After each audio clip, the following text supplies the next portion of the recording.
मराठवाड्याचे भाग्यविधाते, महाराष्ट्राचे आधुनिक भगीरथ, देशाचे माजी गृहमंत्री, मराठवाडा मुक्ती संग्राम लढ्यातील ज्येष्ठ स्वातंत्र्य सेनानी श्रद्धेय डॉक्टर शंकररावजी चव्हाण साहेबांच्या जयंतीच्या निमित्ताने आपण सर्वजण एकत्र आलेलो आहोत।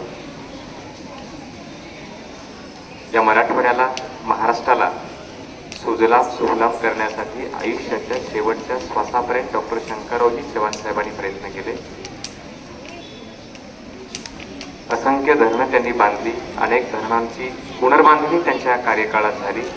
खरं तर त्यांच्या कार्यकाळात जलसिंचनामध्ये खूप मोठी क्रांती झाली।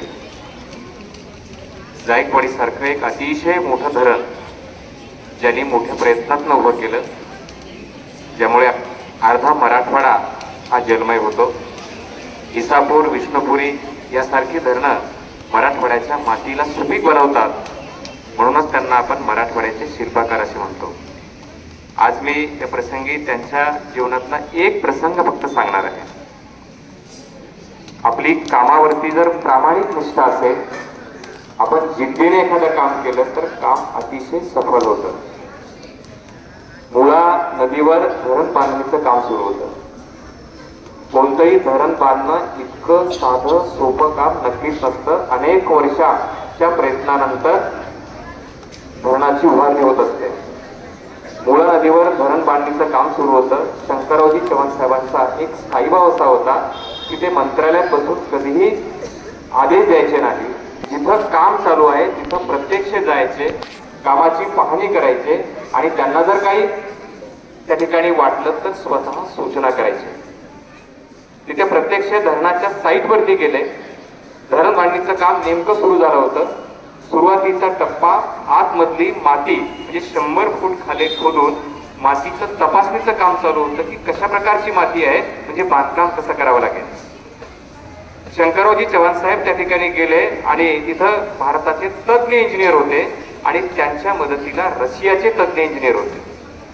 डॉक्टर शंकररावजी चव्हाण साहेब तिथे गेले आणि म्हणाले की मला खाली 100 फूट उतरून प्रत्यक्ष त्या ठिकाणची माती मलाही पाहायची आहे, मलाही ते बांधकाम कसं करायचं या अनुषंगानं हा विचार करायचा आहे। त्यावेळेस भारतातले इंजिनियर डॉक्टर शंकररावजी चव्हाण साहेबांना खाली उतरू द्यायला तयार नव्हते। रशियाचे इंजिनियर तर स्पष्टपणे सांगत होते की साहेब तुम्ही खाली जाऊ नका, कारण त्याच्या 4 दिवसापूर्वी आतली माती डगरून 4 मजुरांचं दुःखद निधन झालं होतं आणि तो धोका पुन्हा होईल अशी भीती त्या इंजिनियरला होती आणि म्हणून ते शंकररावजी चव्हाण साहेबांना खाली उतरू द्यायला तयार नव्हते।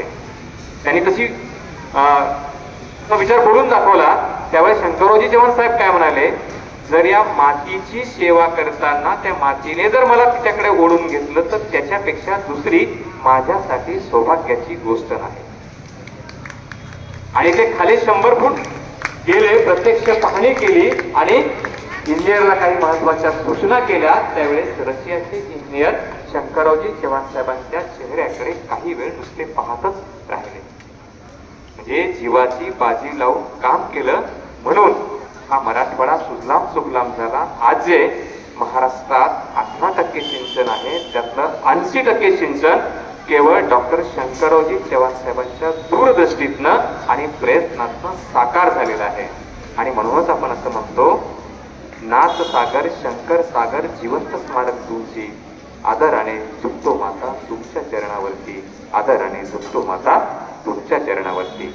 पुनश्च एकदा श्रद्धेय डॉक्टर शंकररावजी चव्हाण साहेबांच्या विचारस्मृतीला अभिवादन करतो आणि आपल्या सर्व विद्यार्थ्यांना एक विनम्रतेचं आव्हान करतोय की आपण डॉक्टर शंकररावजी चव्हाण साहेबांचं चरित्र डोळसपणे समजून घेतलं पाहिजे, त्यांचे विचार समजून घेतले पाहिजे। आज नांदेड खरं तर खूप भाग्यवान आहे, आपल्याला पाण्याची कोणतीही कमतरता नाही, कारण आपल्या उशाला विष्णुपुरी आहे, आपल्या वरच्या बाजूला जायकवाडी आहे आणि तिकडल्या बाजूला इसापूर आहे। या सगळ्याचं पाणी नांदेडला मिळतं, म्हणून आपली तहान आनंदाने भागते।